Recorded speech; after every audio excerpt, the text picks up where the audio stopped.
We have called you today for a very short press conference as leaders from northern Kenya. My name is Honorable Major Bashir, Member of Parliament Mandera North. I also speak as the Vice Chair of the Pastoralist Parliamentary Group, which is a caucus that houses people from the pastoralist community. With me is Honorable Ali Wario, who is also a Member of Parliament from Bura constituency. He's also a chair of one of the committees in Parliament. Honorable Ahmed Kolosh, Member of Parliament Wajir West. Honorable Hire, Member of Parliament Lagdera. Honorable Abdi Omar from Balambala. Honorable Abdi Mude from Leffe constituency. Honorable Omar from Mandera East. I'm sure they will also speak one or two things. The reasons why we are here today is just to address three matters, things that have just come up and very new to us. One is the recent utterances made by Honorable Ngilu, the governor for Kitui County.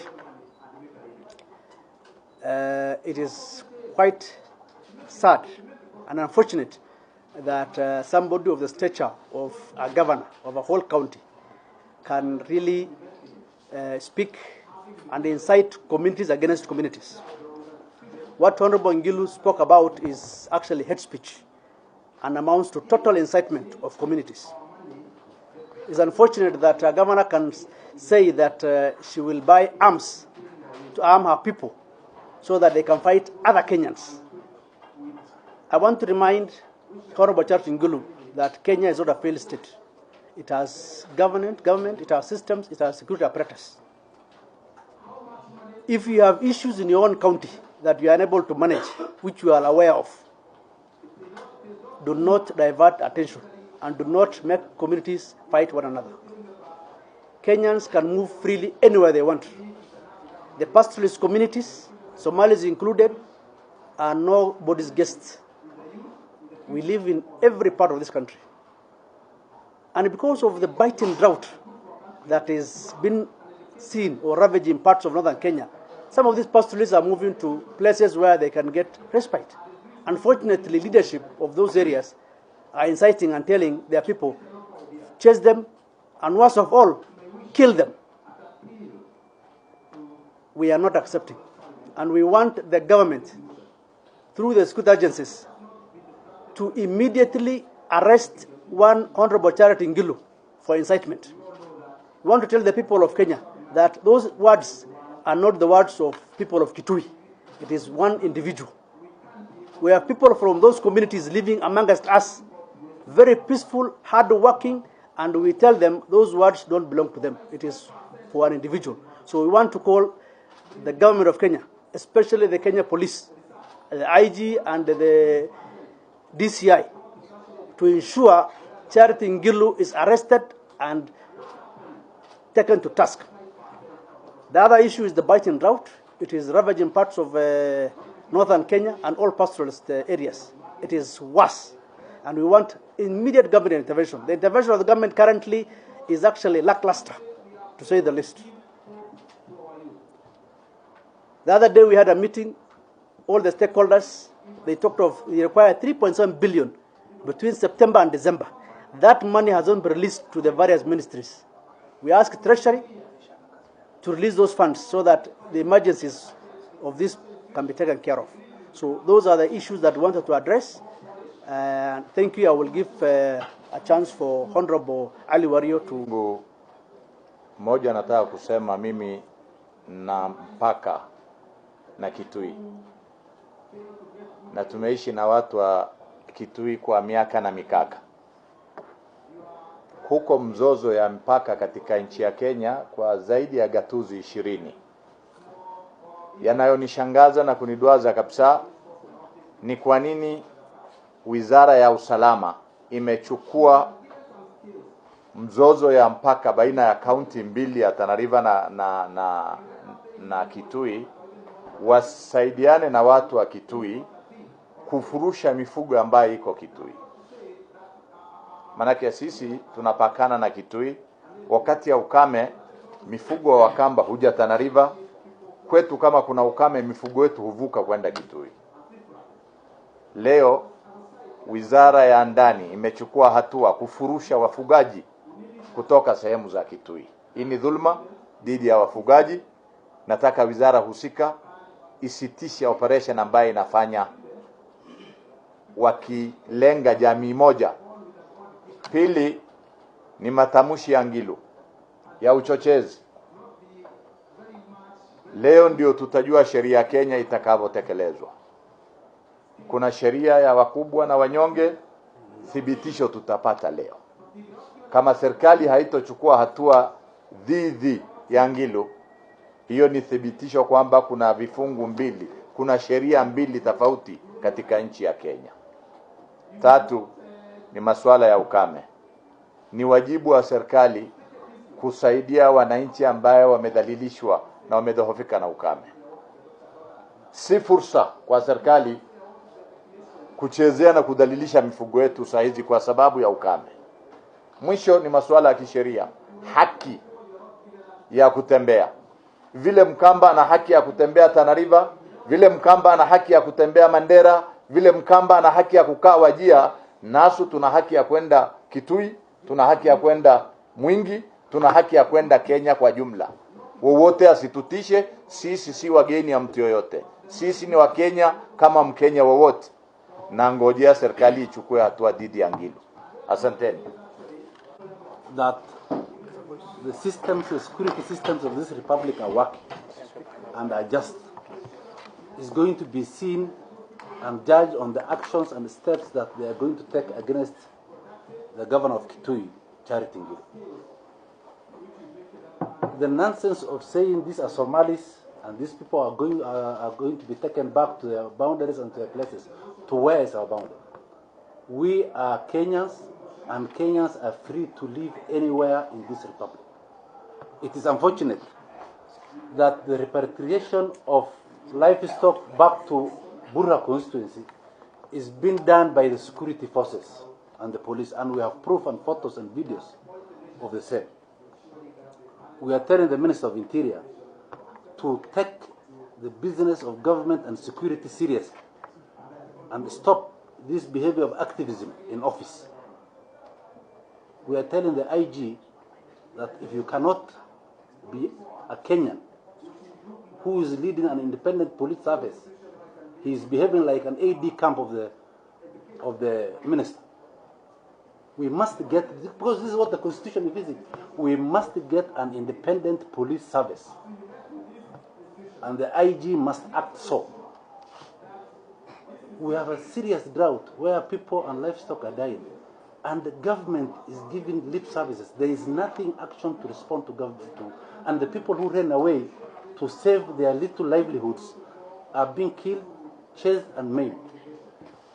So we are telling the government that, because look at it, only my constituency probably houses over 10,000 people who are of the Kamba speaking. You tell them you are going to kill people here, what will happen to those who are there? That governor, what she's doing today and what she's attempted to do, if she gets away with it, it is going to create chaos, it is going to create killings everywhere. So government must take serious action on the response to the drought and this governor. And specifically, if this governor is not arrested today, then what Matiang'i and his people are telling us, that we all go and arm our people. Because she has spoken and she said she is going to arm her people against the Somalis. We will not wait. If they don't take action, we will do exactly the same. Thank you. Ngoja. Rai tu menya na namo. Andwani tu huwa na amo. Na hiyo ndungi. Nanengu mwita na ndio mukenda. Nengu itaanda kaba babuza. Muke ni mu train kuinja mbota. Muke ni mu train kuinja mabuti. Nika hatu komina na nandwa. Sasa tutajipangia. Wewe ofisa nataka kusema hapa. Tumechoka kuongea. Na hapa tumeambiwa siyui Oman, siyui Hassan, siyui nani, Sisi hatuna Mkamba anaitwa Amani Osana. Hiyo majina si yetu. Kwa masiro mbele huko. Kwa wao umeeducation. Eka iko na muno. Nitia maafisa mako bae kana tuandika na masiro. Nikana nietewe ku yolu. Tuituma trainee, tuma wesi ndu. Tulika kitakani kietu mina nebo. Neto yetekela kana tuyetekela. Ana neto yetekela madina kwako. Yeah. Inayitawa public participation. Kikatiba wa mundu oka ukukuna. No wiki hata, no witethesie. Mia yasi au. Na nundu anandu matwete thina. Eka itulikane amonye yundi eta maundu wangi. Nitewe na nesa. Ofisa ile nasema ni hii. Wewe tufanye kazi na wewe. Wewe uko na bunduki, utusaidie tumalizane na hawa watu. Ikiwa inawashinda, muache sasa tuingie huko ili tumenyane na hawa watu. Nitwayetekela leo. Nundu bakutinda atuite. Eya wowe, eya kwekiwe, eya tuikatai. Nitwayetekela na. Niona maina na nyana makanena ni anjuma ba maingwata ndio kuja kana ukiangilo yemo na nyuvi. Mazi makatabye uhuru. Kwanza wanungi ututini kabisa. Niko kahatiwa. Badina kwa na mwacha nizi na zesu.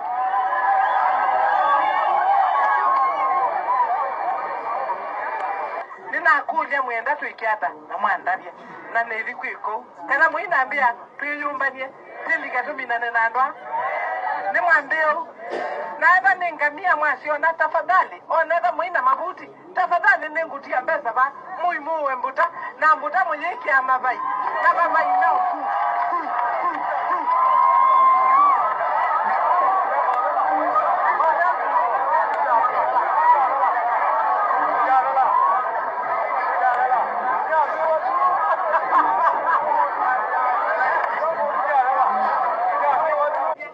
I think just like my colleagues have said, first, we must also appreciate that Kenya is not a banana republic, the rule of law.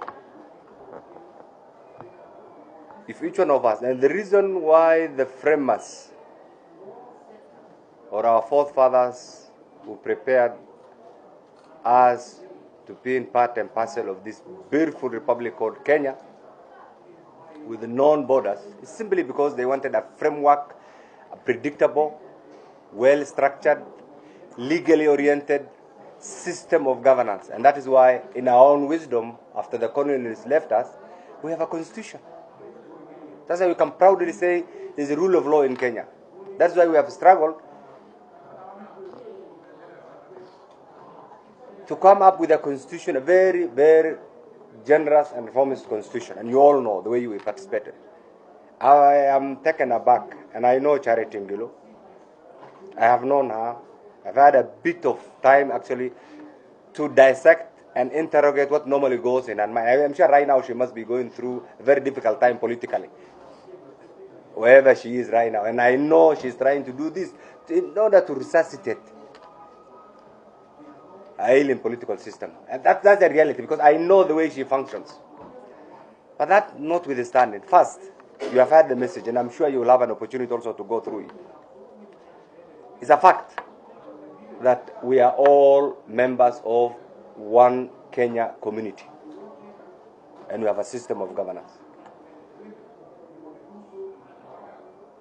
What Charity Ngilu has done, or is reported to have said, is unacceptable in the modern day Kenya. First, she has profiled members of the Kamba community actually who are Muslims.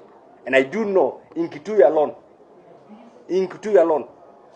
the founders of that town, you go back, I don't need even to say the names, the Salims. Some of the big names, those who founded Kitui town, she'll be shocked. She doesn't know the history of even where she is. And for her to arrogantly and naively say she doesn't know a Kamba by the name Ahmed or Muhammad or Hassan, this, in my opinion, is extending her stupidity to the highest level. And it's unacceptable, actually, in the modern day Kenya. So it's a reality that, look, religion is a personal issue, it's something that is enshrined in the Constitution. So when she even goes to the extent of saying we do not have people from that community in the Muslim faith, in my opinion, is something that's unacceptable. That is one. Two, we have a country that's divided into so many counties, and these are counties, or the internal boundary mechanisms are issues that we also inherited. There will always be challenges. It's a fact right now that people of Northern Kenya are going through a very serious drought. Biting drought, actually, a very serious drought. It is not they are making. It's a natural, it's a challenge, it's a natural catastrophe. So instead of appreciating the challenges and working out as leaders within the challenges, if she starts profiling right now, and at this age, asking people to arm themselves, to fight imaginary enemies, other Kenyans, in this modern day Kenya, coming from a governor, coming from the head of one of the 47 governments in Kenya, is unacceptable. So the message we have for the government is, if truly this is a country that believes in the rule of law, Charity, Kaluki, Ngilu, and I've known her, both in parliament here, I think we were elected almost at the same time, must be arrested by the government of Kenya, so that everybody submits to the rule of law, so that everybody accepts, appreciates it, so that everybody accepts that there is fairness and equity and justice. So for the message coming from us here is, we will not allow, nobody has been invited, nobody is a passenger in the Republic of Kenya. We are all Kenyans, we have the same rights. We must respect each other. We will not allow any leader in the name of what? To profile members of the Muslim community, members of the pastoralist community, and any other community in Kenya, because they must be allowed to live just like any other Kenyan. So please, we are asking the heads of our competent security agencies, the evidence is so clear, it's so clear. Arrest Ngilu and let her face the consequences of her action. That is the only way we will respect each other. And to own a camel, by the way, is not a criminal. In some places, it's a prestige. One camel actually goes for 150,000. So for her again to criminalize camel keeping as a means of livelihood, in my opinion, again, is the highest level of naivety and ignorance. I'll be very proud today, and one of the things that I'm always very proud of is the camels that I inherited from my father. Very proud camel owner. I'm a camel owner actually. And that is what my father has used, and my grandfather has used actually, took me to school. And that's what we still use actually to make a living. So to criminalize that source of income, again, in my opinion, and again coming from a leader, is something that we don't expect from this modern day Kenya. So in short, what we are saying is, deal with Ngilu. Arrest Ngilu.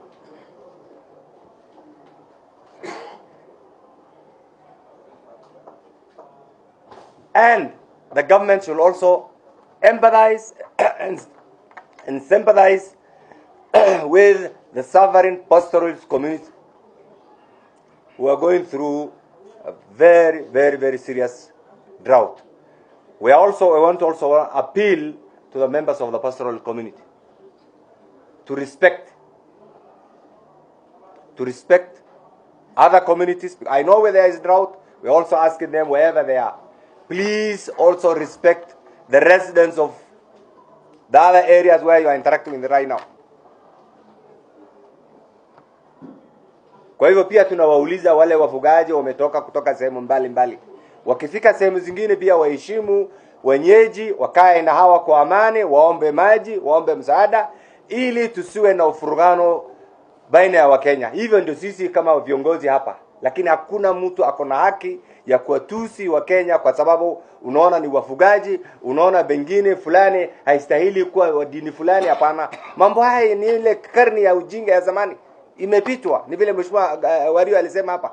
Kwa hivyo Wakenya, ile kitu tunawahimiza ni sharti tuikae kama Wakenya, kama jamii moja. Kama kuna shida mahali fulani, kwa vile sasa hizi tuko na shida sisi wafugaji ile sehemu counties kadhaa kwa sababu ya ukame, ni sio sisi tumesababisha, imeletwa na Mungu. Kwa hivyo tunaomba Mungu pia atupatie fursa ama tupate mvua ili shida hayo iishi. Lakini ikiwa hivyo, ni lazima tuangalie sheria, ni lazima tuangalie haki ya Wakenya, na kwa hivyo tunauliza serikali, Mheshimiwa Ngilu amekosea sheria ya Kenya, amekosea Wakenya, amekosea wafugaji, amekosea Waislamu, amekosea wafugaji. Kwa hivyo tunauliza wale wanahusika na usalama, Madam Ngilu ni sharti aadhibiwe, na ile tunauliza ni lazima apelekwe mahakama. Asanteni sana.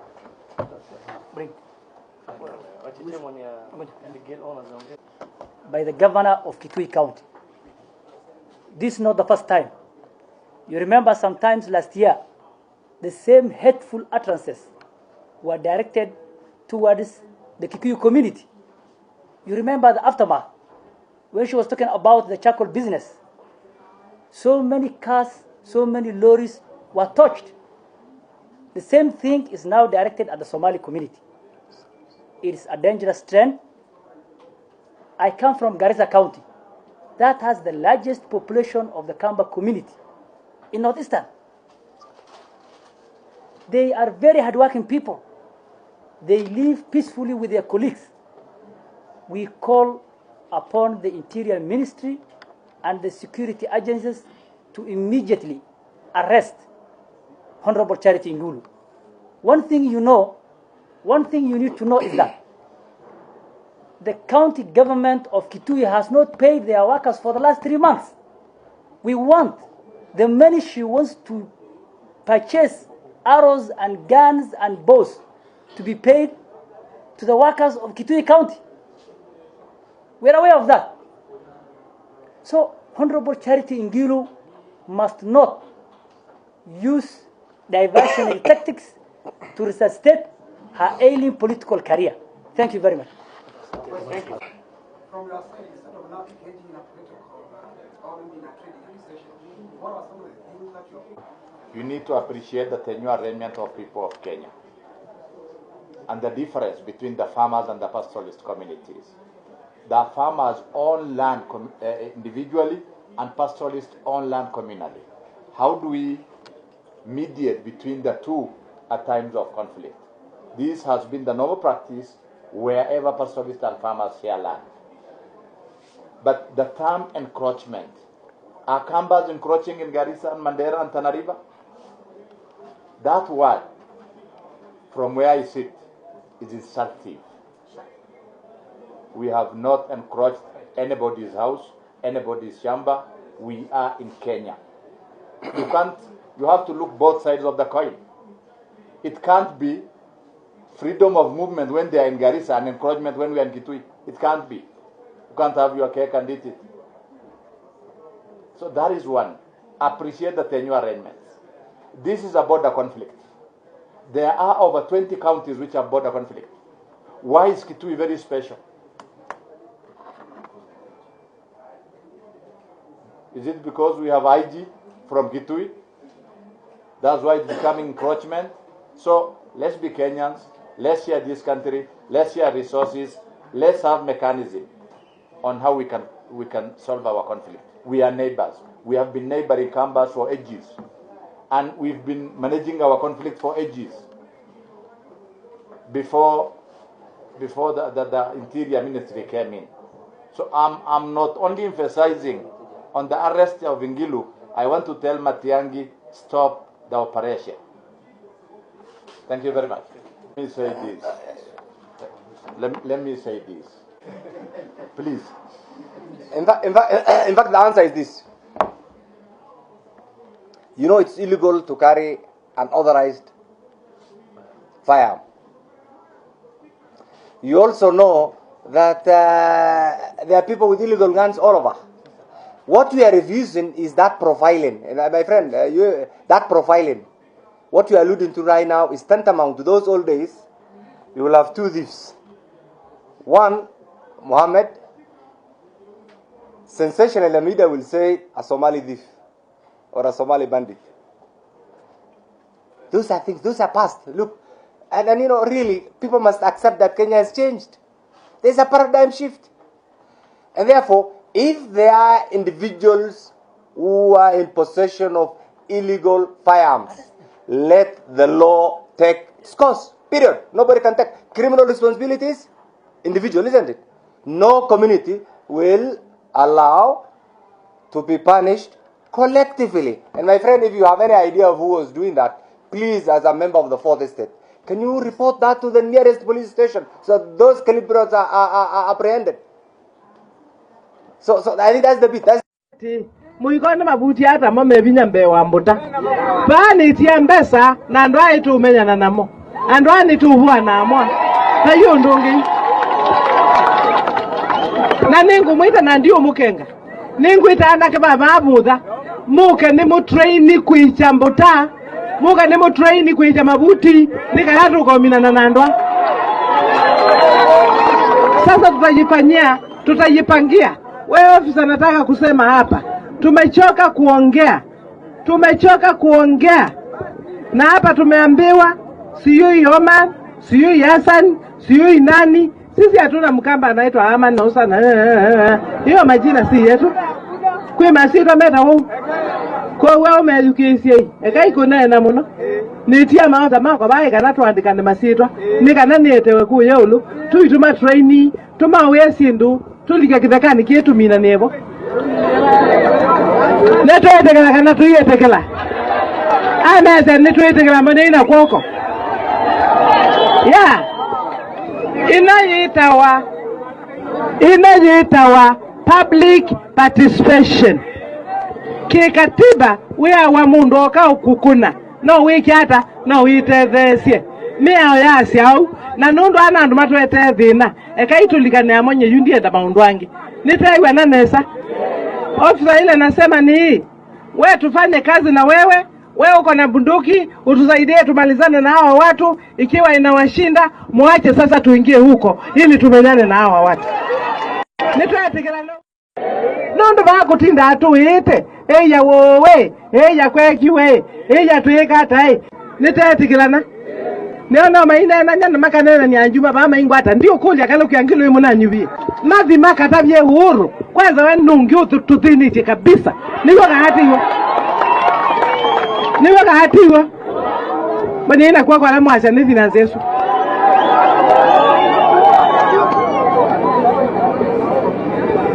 nina kulia mwenda tuikiata na mwandabye na nili kwiko kana muinaambia tuyumbanie tilika tuminane na ndwa ni mwambio na hata ningamia mwasiona tafadhali oneza muina mabuti tafadhali ningutia mbesa ba muimuwe mbuta na mbuta mwenyeki ya mabai na mabai nao ku